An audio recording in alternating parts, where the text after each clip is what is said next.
Good morning, everyone. Thanks ever so much for coming. Welcome to the Augmented Society Network.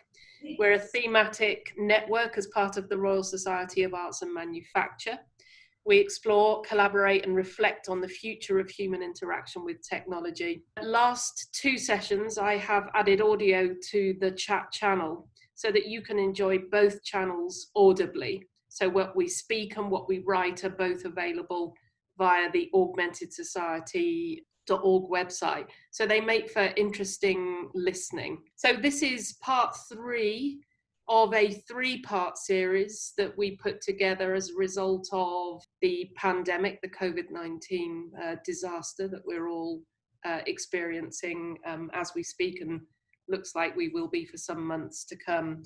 We decided to take the opportunity to explore in more detail where we actually are ourselves, both personally and professionally. This is the last session in that. It's called Letting Go and Reforming a Future Built for Change. 3 big themes have appeared that we will be using for our programming going forward.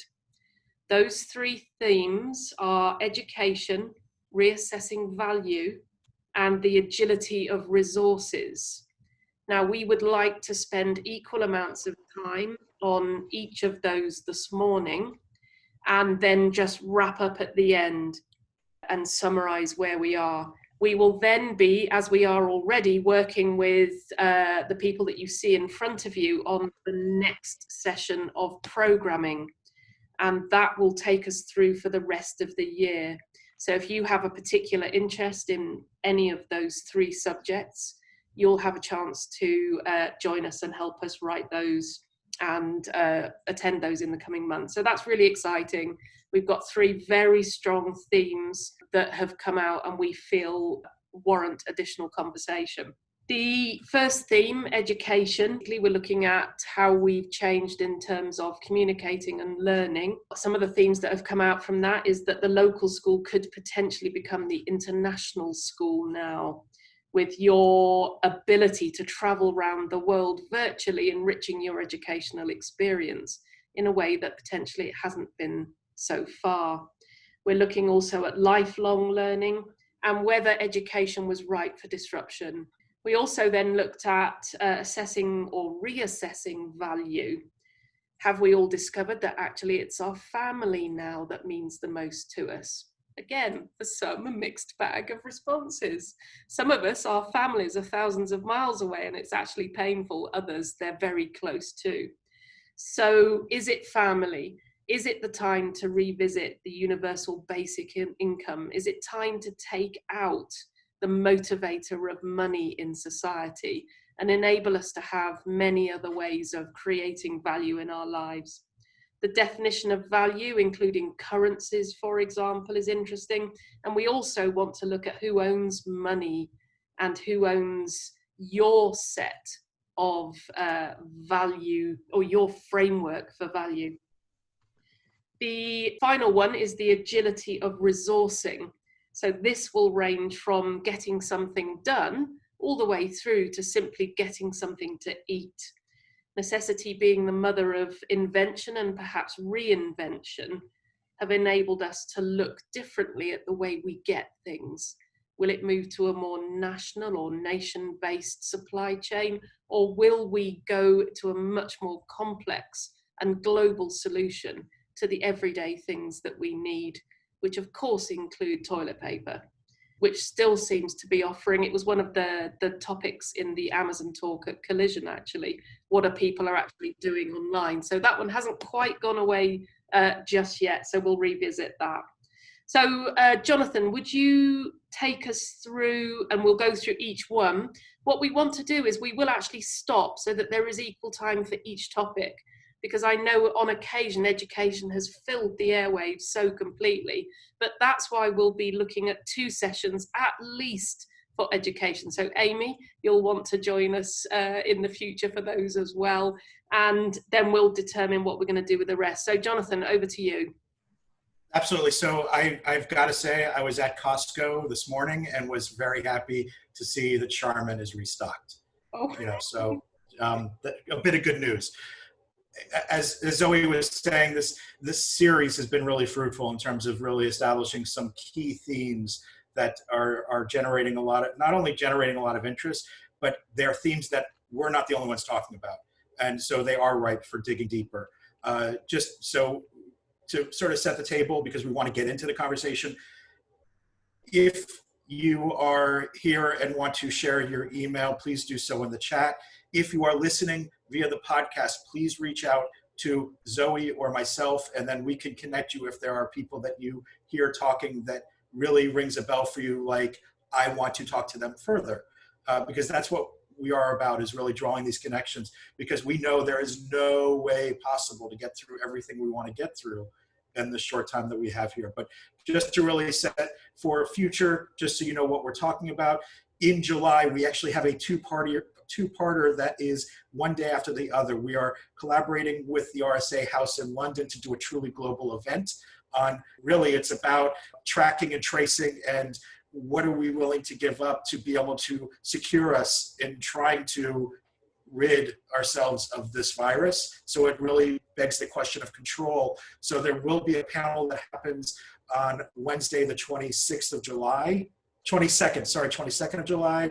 And then we'll do the follow-up the very next day during our normal session on the 23rd. And that's all about control. Then for going back to school, it's the education, which will be 2 sessions. And then we'll be getting into other themes after that, dealing with the reassessing of value and also the redefining of the agility in resources, right? Because these are the things that we've talked about in the last few months. And as Zoe is finding with the participation in Collision and others, these are not only things that we're talking about. It's what's really in the zeitgeist around the world, and none of them are mutually exclusive. Education is related to all the others, as the others are related to, you know? So we are going to do 15 minutes. We're going to cut each other off at 15 minutes. Even if somebody is mid-statement, we will be saying, ding, ding, ding, this session is over on education first, and then we'll go to the reassessing value, and then we'll go to the refactoring or the agility and resources. At the beginning of that one, because that's a little bit complex, as all these are, I'll just start off each one very briefly talking about it. So for this one, it's education. What are the things that we can find coming out of this? And this is just spitballing ideas. We're not looking for final and perfect products to go out there. It's just with these creative minds that are here and people that have had brilliant backgrounds, what can we bring to the conversation just to bubble up? And then hopefully we can either talk about them offline with each other or bring them back into the fore during these sessions. So education. So Mitchell, I think from you, one of my most favorite things was the idea of the internationalization, or the ability to be international whilst working remotely. So every child can have the world at their fingertips now, and maybe that's the better way. That would be great. And I will say, so, you know, listening to Jonathan, I have this huge fear that what we're going to do in the US is we're going to look and we're going to say, you know something, we just have to continue doing exactly what we've done in the past, but with fewer resources. So one of the big things that I'd like to see us figure out how to do is, how do we get people to reframe that and let them and help people reject that view? Because I see that in district after district. I've done a couple focus groups with superintendents over the last 2 weeks, and they're all saying, look, we have fewer resources. We're going to have to lay off some teachers. We're going to have to be buying less. So we're just going to be leaning on the teachers to somehow or other do more with less. I'd like to contribute to that, to vibe off of that. So 25 years ago, I started a company in online education in 1992. Okay, no, that's 27 years ago. And 23 years, whatever. Yeah, long time ago. And one of the things, Mitchell, to your point, that we dealt with a lot, because we were working with UCLA Extension directly at the time. So this was the first time that the UCs had been confronted with distributed learning digitally. And one of the first things we dealt with was, of course, ownership of their IP, but which is, of course, the bigger question a lot of teachers are having right now. But the second was that we were in the middle of a recession. And the big thing that we kept hearing was, okay, we have cutbacks, we can't do this, we can't do that. And one of the ways we approached it, and it worked, was that we said, here's where we can help you cut costs because of this new technology. Now, it's not new anymore, but with the ideas that you guys are bringing to the table, the goal is to explain and help these guys bridge the generations, for one thing, and also bridge the different thinkers on their school boards, on their councils, in the entertainment studios, to say, okay, old school, got it. Not a lot of money or resources right now coming out of COVID. I don't care if you're in the US or Australia, but here's where we can help you with that by some of these new technology ideas that we're coming forward with, or new uses, or leveraging the technology you already have.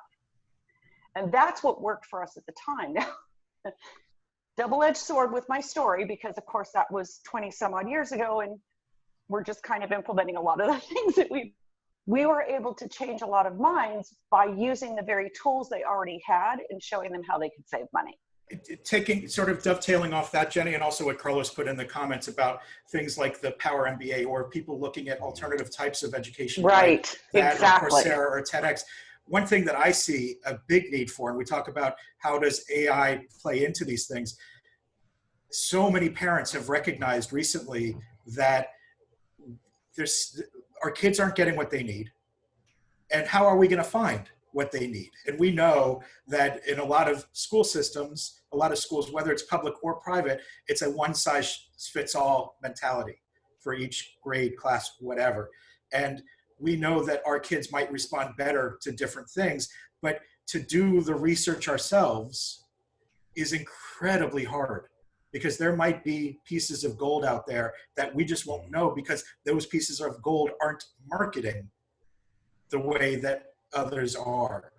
And so much like we've seen companies or ventures like Trivago that help with sales, not that you couldn't find any of those things elsewhere. You know, you think about for travel, for insurance, for all these different other businesses, that there are these tools that help people to find the best solution in the aggregate. I think that's something that needs to be developed in education, is a tool that not only can curate, if that's the right word, certainly to bring all of that information together, and then that married with a true understanding of who's looking for that education, right? Because it's not going to provide the same education for every person in the same way. That, I think, could be a game changer. So in the UK, we have the national curriculum, which by law you have to supply to your, I'm just talking schools now, that is the known curriculum. Are you suggesting, Jonathan, that curriculum also needs to be re-looked at and to be turned on its head, that what that suggests, which is a broad range of topic areas, needs looking at, or is totally irrelevant? You know what, I think it's going to have to be done in parallel, because there's others that are on this call that can speak much more directly to the systems in place for professional education, if we call it that way, or mainstream education, where with institutions, it's hard to make change, right? And it's a long cycle to get, even if it's just a private school, that's one unit, to buy into a new training product. And so I think there is going to be a lot more, and we're going to talk a lot about this in our back to school programming that's happening in August and September, about like going off grid. And I'm not just talking about homeschooling. I'm talking about augmenting what is possible in the schools to deliver what either your children or yourself are looking for. And even when I say yourself, it doesn't have to be about your children. It could be my industry no longer exists. I've got to find something new. How do I retrain myself? So I think that there's going to have to be a lot of B to C direct in terms of education that we've never had to think about per se before. I was the San Diego Unified School Board meeting on Zoom, and they were able to articulate the what and the why but they couldn't get to, and this is at this point now, they couldn't get to the how. And I think that there's just fear out there from lots of different constituencies. Like the teachers are afraid that they're going to be asked to do twice as much work. They're going to have to do the simultaneous and asynchronous and synchronous. Some people, because they're giving everyone choice. So some of the kids are going to be at home and some of the kids are going to be live, and we're going to be doing double duty. And then there's a whole assessment issue because, when it came to testing and how it's been about standardized testing and how we've been teaching to the test, and that's been sort of the theme for the past generation. Test security now is been thrown out the window. The way College Board rolled out the AP exams was a complete farce, and the kids could smell it, and the teachers know it. So I think the positive may be that we look at project-based learning, that we look at problem solving. If we do kind of turn it on its head, because the old ways aren't viable. We saw there were always weaknesses there, but I think this might be an opportunity to try something new. And then, Jonathan, as you talked about the marketing issue, I think we're going to have to get some pioneers out there to show that there's a way of doing it that is useful to the students. The students come home, it's like, you know what, that was worth my time. Instead of just doing the same thing remotely, as opposed to being in a class, because what's the point? I think there's an opportunity to do something new. It's the question is getting through past that fear of can we afford this new innovation, and fear that it may not work. And everyone's so afraid. The districts are afraid of the elections. The principals are worried about, does it fit the standards or anything like that? It's just going to be a twist. But one last thing is, internationally, I just had for San Diego Comic-Con, my students have made a comic book, but it's an international project that we had our students, our partners was a Guna Indian. So she's indigenous Indian in Panama. She was there live on the panel, and we had that discussion about writing this comic book, and we did it live. I mean, that's the amazing possibility of technology that really can be done in a way that's not really that, might be an innovation, but I think I came up with a good idea. But the issue is, let's do it as opposed to, can we do it? Let's just go for it. Right. And even that question of, can we afford to do something? Why is the question not being, can we afford not to do something? Yeah. And, going off of, like Mitch puts in a comment about the Finnish curriculum changing in 2014 from teaching what we want students to learn, to teaching so that students learn how to learn. That's always been my thing. Yeah. Going to college has always been good because that teaches you how to learn, because everything else is rote memory.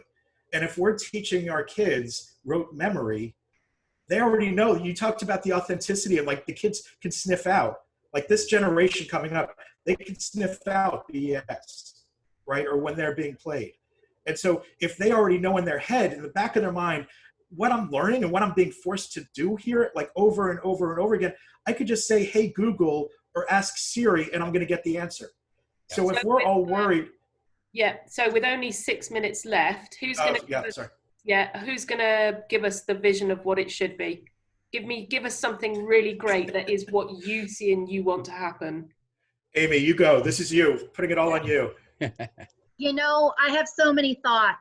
My first thought is, every time I attend something like this, the level of conversation is here, and the reality of implementation from like 99% of us is here. For those that are listening, her one hand is above her head, and then the other one is down much lower. My kids don't have Wi-Fi. My students don't have Wi-Fi. So I live in Las Vegas, Nevada, the 5th largest school district. They've just unveiled their plan. It hasn't been approved yet.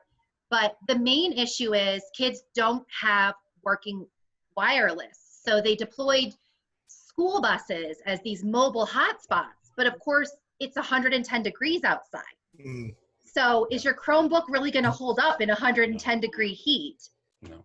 In addition to that, I mean, the number one obstacles my students face is access. They don't charge their Chromebooks. So they can't log on in time. By the time they've logged on, the class is over. The live portion is over.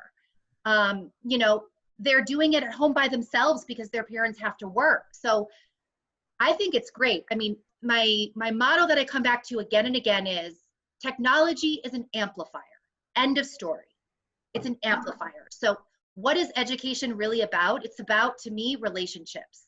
Those kids come because they vibe off of learning in a group. They like to hang out with their friends. So how do you get that social component and that communication component without people disengaging, ghosting, trolling in the comments, unplugging, all of the main issues that technology faces in any other industry? You know, if you look at the news, the comment section on a news article, that's what we face in the classroom, you know? So how do you create that sense of community where we're greater than the sum of our parts because we are learning, you know, with technology as an amplifier and not just as a means to an end or a substitution per se, which we can't even use it as a substitution right now. I just wanted to say on the higher ed side, highlight Carlos's comment. And if Carlos, you want to speak to it yourself, I'd much rather hear it from you. But like the idea of having this existential education prior to shifting into a higher education space, like that actually resonates with me as sort of like the bridge between what can be done in K-12, which I think Amy was really highlighting, and what Mitchell brought up in terms of the Finnish education system or the curriculum. But thinking about how can we retool the fact that, again, you just mentioned it, that the single greatest thing, I love my undergrad education, and I also went to boarding school for high school through an education access program. Both of those things, though, the biggest piece that I got were the connections I made. And, you know, and I'm not even 30 yet, and those connections have paid massive dividends so far. So it's just, how do we bridge that? It's the bridging of the gap between existential and the real sort of connection building that you get. That's what higher ed needs to focus on. I don't have a good answer, but I think Carlos is on the right track. No, just when I go and teach, some lecture, not just talking at high school, and I say, what is the worst question that is being asked to you? And the majority always say, where are you going to study? Where are you going to go to university? So what is your biggest existential crisis? Is what I want to do with my life. And then the answer is picking any science or whatever, going to university to go to do law. That's not the answer. That's just a tool. So either by doing that or something is, well, I don't want to go there, but what is the purpose of education? And the education was massive education to have people doing something while they go to make money with companies. Now we need something different. And the second point to put is, what about if the universal basic income become a reality? What is the purpose then of education? There has to be something with purpose and connection. I don't know, something different. Yeah. So that would I'm be going to my cut Carlos off there because, again, Carlos has proven himself to be the great transitioner from what we were talking to the next thing. So he's already brought it up, whether he meant to or not. There's a lot to unpack on this education stuff, and I really appreciate where the conversation went. Look forward to continuing that, because a lot of this, both in the chat and also verbally, has been great. Now, moving on, reassessing value. Is there something better? Is there something more attainable or that must be attainable as we move forward? And how do we as society address that? It strikes me, the issue brings back to, it's partly for the money and to earn a living and have a vocation, but there's the Maslow hierarchy. We're really fulfillment and self-actualization, and society is working its way up the hierarchy. And I think we get lost in the lower levels and lose sight of the bigger picture. And in fact, actually this was in the 50s, I read something about automation and wrote a paper in high school based on, as we get toward robotics and automation, nobody's going to have to work. It's going to be, you're going to be able to produce all of this stuff. And the question is, what do people do? So either we go into the matrix and lose ourselves, as I think your introduction webpage said, or we find a way to be real self-actualized people with culture and writing and hobbies and sports and whatever it is that turn people on. And so the values really have to work their way up the hierarchy to this larger picture. And I've been doing a lot of work on how to change the way we operationalize value in our economics, driven by the fact that with digital, there's no longer any scarcity. So the invisible hand doesn't work to allocate scarce supply. And what you need is a new social contract that says the real scarcity is creating more of whatever it is we want, whether it's literature, news, music. You need to create the stuff in the future. And the reason you pay for it is to sustain that ongoing creation. And so you can build a repeated game structure to compensate these people, not for what they have produced, but sort of the promise that they will continue to produce as long as you fund them. And that sort of gives you a new rationale, which I call the invisible handshake, because it works through a relationship over time rather than the invisible hand that's working at one time in a market. And when you start looking at that perspective, you can see that a lot of our problems have to do with the short-term perspective of stockholder quarter-by-quarter returns, rather than realizing that the long-term value of a company is much greater if they take into account all these things that they now view as externalities. But they don't have to be externalities if you change the way you talk about value between the business and the customer. And you can factor in these externalities and say, you should pay us more because we're doing these things for the environment or the community or the employees. And so I think there's a fundamental shift that I've written about in my book and on my blog that can be done to change the way you think about value and do it operationally in a way that really works. It's not exhorting people to do well, it's making it economically sound to do well. And the whole business then becomes about that. Yeah, and the holistic element of that. And Amy put in a comment speaking more about education, or finishing up chat that Mitch was doing, but the last thing saying, especially when industry is lobbying against whatever. And we know that there are certainly players that are all about keeping things, the value only in money. But we also saw with what's happened in the US and around the world over the past few weeks about really taking a deeper look at policing. And it's not like nobody was ever talking about this before. It's just we reached a point that we were able to have a larger group of people just causing a scene about it, which then causes all of us as a society to question what's really going on. Or maybe we were blind to it before and now the wool has been taken off our eyes. This is one of those things that, going back in time when barter was something that was very important, when you were talking about small villages. And then we got larger and larger, and then it was a question of, well, how do we maintain that style of barter? Well, then money is the thing that is that norm, that we can control what that value is as our trade.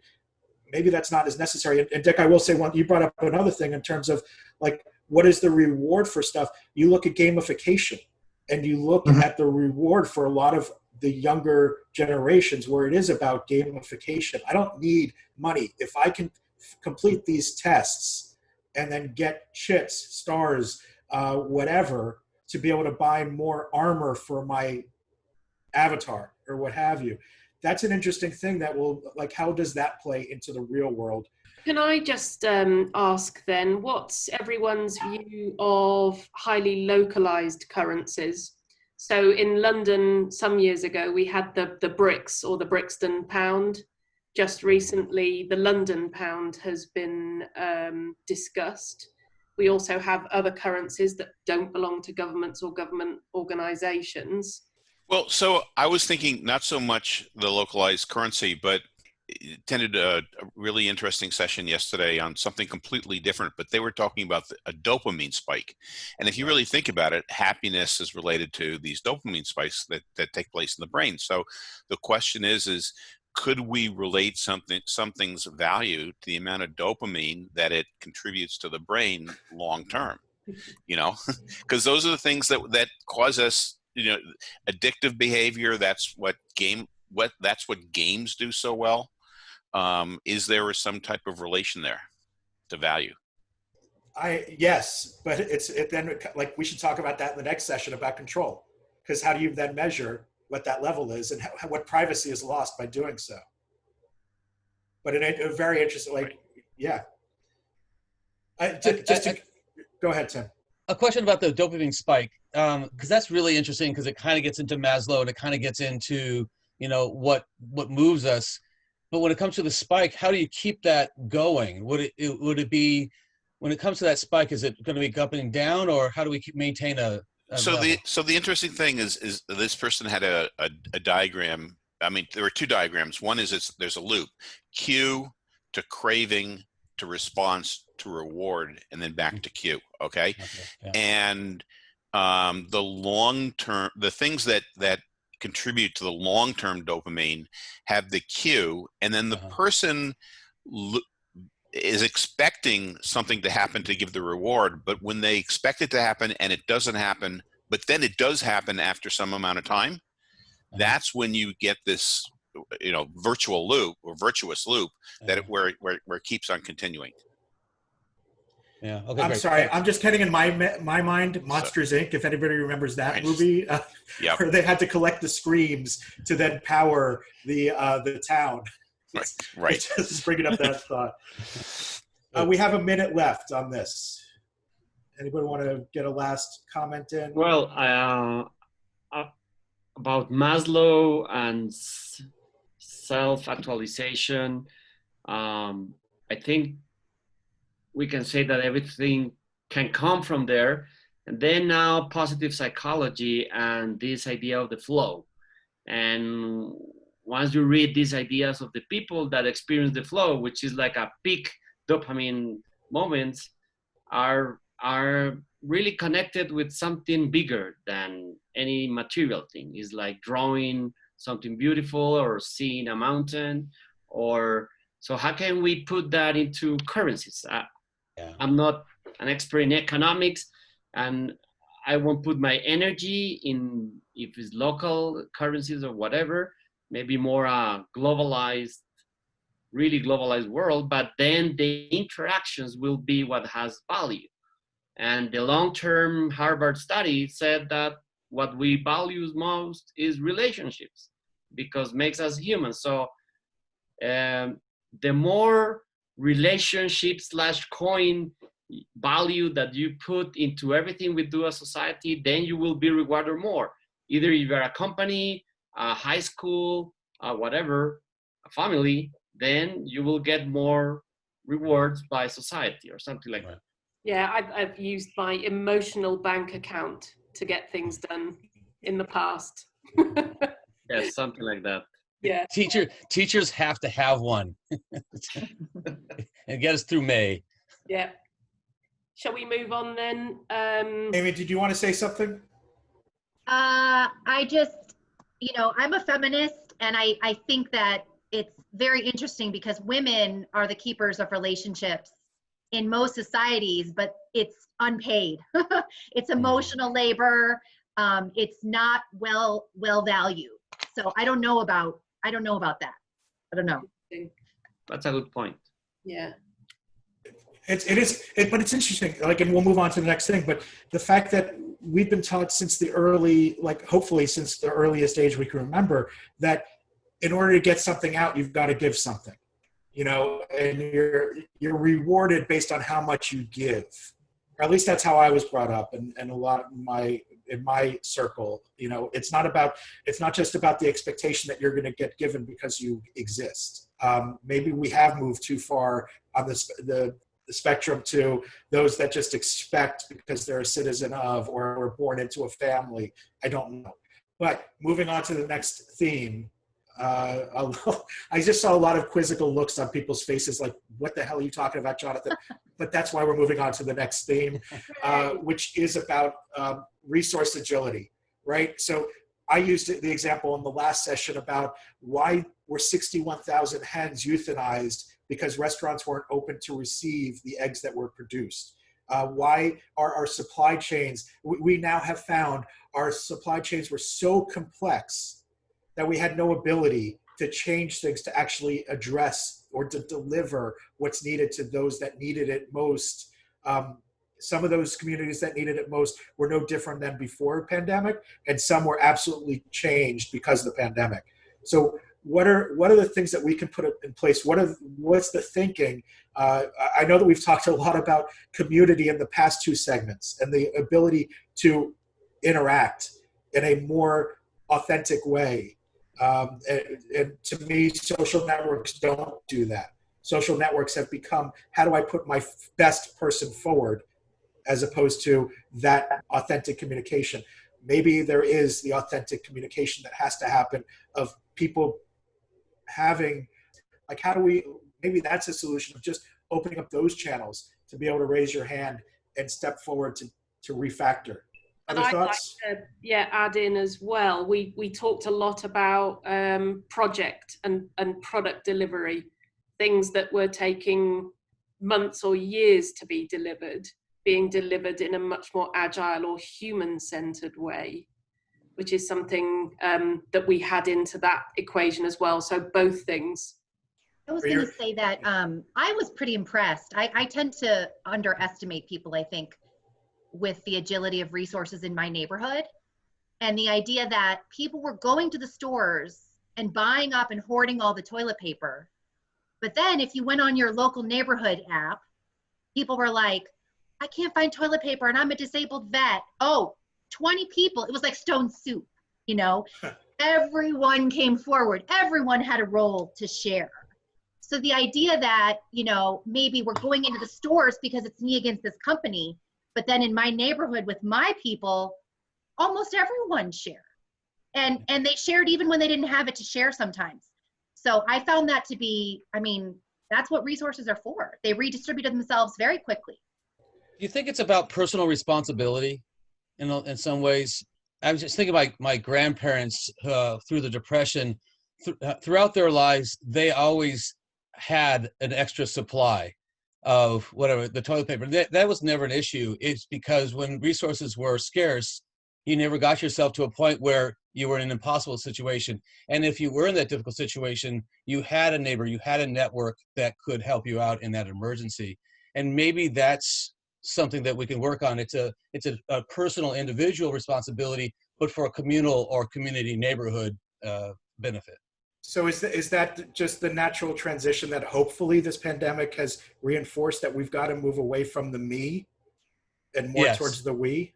Well, yeah, but you know, the pronoun is I have a responsibility, you know, and since the focus is still me, but it's, you know, for what benefit? I mean, I will benefit, but in the same way, I'll benefit because collectively, when I get myself into a difficult situation, I have in a sense, a confidence that my neighbor or my family will be able to help. The thought on that is, I think it sort of ties back to this issue of long-term and short-term value.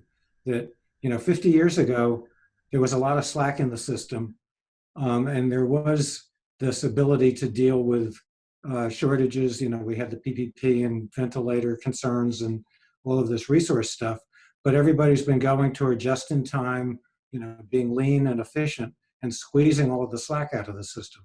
Yeah. So I think if you can shift toward a more long-term view of corporations and in government, where the same thing in government, you know, the sort of the conservative push for lean government has taken all the slack out of government. And then if you can take a view that mixes, you know, the local individual kind of stuff with multiple levels of both corporate and governmental authority in a way that's kind of dynamic and emergent, that can be much more adaptive, then I think, you know, you can be resilient. The terms that come to mind are Anti-Fragile is the book by Tony O'Driscoll has done some good stuff on resilience. But it really comes down to having slack in the system. And as long as you're going for short-term economic gain, you're not going to be able to afford any slack.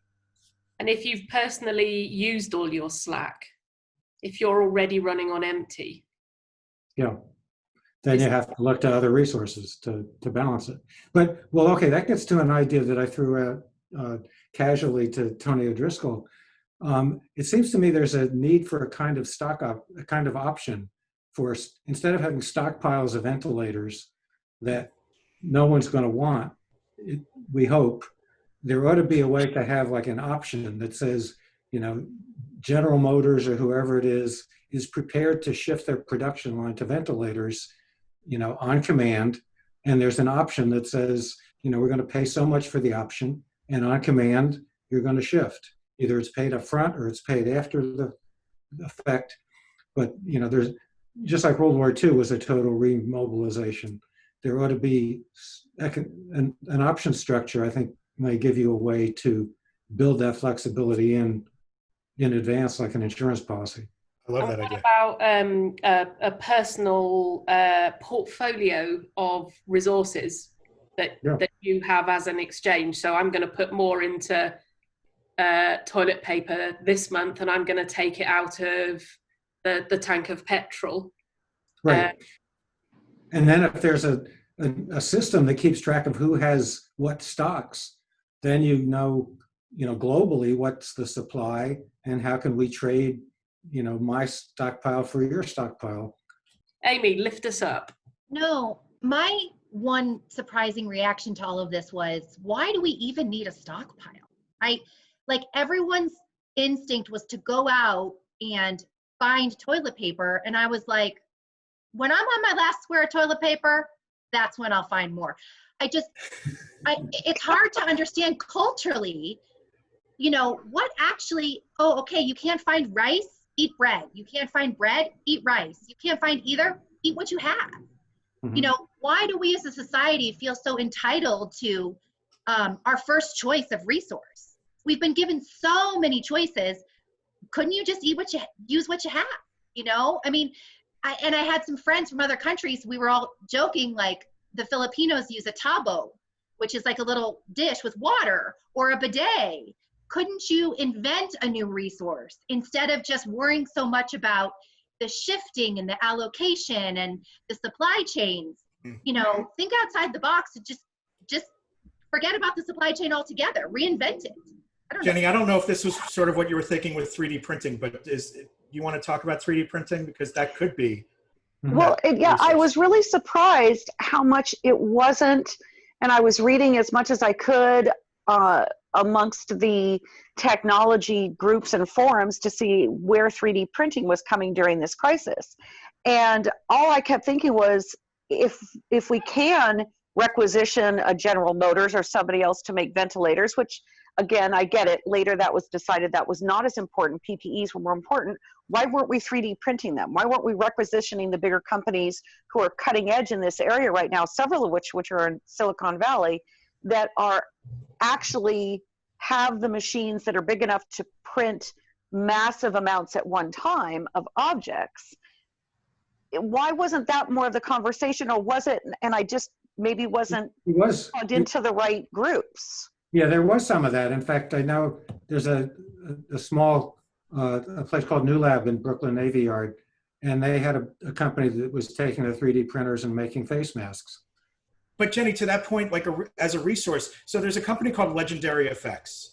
That's a big effects company, like they were the ones that built Baby Yoda, Baby Yoda in Mandalorian, plus all the other creature effects. Stan Winston, who was like legendary, started this company. And from my understanding, they basically have a revolving door of 3D printers, because they're constantly and its companies are almost giving them to utilize for the creation of all these props. And then you wonder, well, what happened to all those other printers? They can't be the only ones. Exactly. And so to what we talk about in terms of resource agility, it's like looking at what's in one company's dumpster, because they've already gotten the brightest, newest, best thing. How can we utilize that? Well, to Amy's point, then we don't have to stockpile the things that we've become in this extremely disposable society that we are. There's a bit of an on-demand there, which worries me, because that then tilts into the disposable society again of getting what I want when I want it. But in this case, my gosh, it would have been literally a lifesaver. Why weren't these guys jumping to the front? It's a little depressing that they weren't, that studios and effects companies didn't leap up and say, holy crap, we've got this, let's do it. We're going to provide these for you guys, at least in our local communities. And that goes back to, I think, Amy, you were talking about the local communities coming together kind of as a village. Why wasn't that there? there's a lot of infrastructure it takes to make that work, I think, is the problem. I mean, Right. in theory, I think it's going to happen, and I think there's now strong pressure for it to happen. But what you really need is, databases of what resources are where, and then an economic structure that lets you quickly reallocate resources and change your distribution systems, change your operations, reallocate your production lines and all that stuff. And you can't, without the proper preparation, you can't just do it like that. Yeah, and something that's interesting to me, we don't know where this stuff is. So just at a base form, right? My company is based in the UK. So everything that we do is available to everybody on Companies House, which is online. We can see what the turnover for every company has been.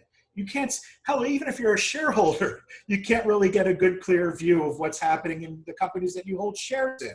And I love the way, in terms of the RSA history, in the very early days, the RSA itself as an organization was anti-patents. And then over time, it became obvious that they couldn't actually not be involved in the world of patents. But I'm fascinated by how restricting and how litigious it can be to birth a new idea, as opposed to in different contexts, different countries, ideas are shared, taken, changed, brought back. I prefer that format, actually, and that might be something that we talk about in the reassessing value session. I think these themes stand up. I think these themes are ones that we can definitely take forward. I believe that this has also been reflected in other areas and other conversations that I've been having. But just briefly, what have we missed? And I know we can't do everything, but is there anything, taking those three things into consideration in the last 3 months, what are the glaring things that we've missed? Just briefly, everyone, what aren't we talking about? Well, I'll say one thing is being able to rapidly shift perspectives. So, and that's from the standpoint of, am I looking for something immediate? Am I looking for something midterm, long-term is one axis. But another axis is, am I thinking of just me as an individual? Am I thinking of me and my brother against the rest of the family? Am I thinking of my family against other families? Am I thinking of my race? Am I thinking of my religion? Am I thinking of the world? And getting people to, and there's other dimensions of that also. So can we work on ways to get people to shift perspective rapidly and be able to look at opportunities and problems from many different perspectives? Well, I would build on that. And I think really the fundamental issue that you're getting at is this binary thinking, rather than a much more multi-valued kind of thinking. And I think that's really the heart of almost all of these problems, getting people to see multiple perspectives. So I think there's something very strong underlying this, which I think Mitch alluded to in the chat, and I think we've all brought into the discussion, which is about the who we actually are, the relationship to us. And I don't want to use the word other, because I think there's too much other going on at the moment.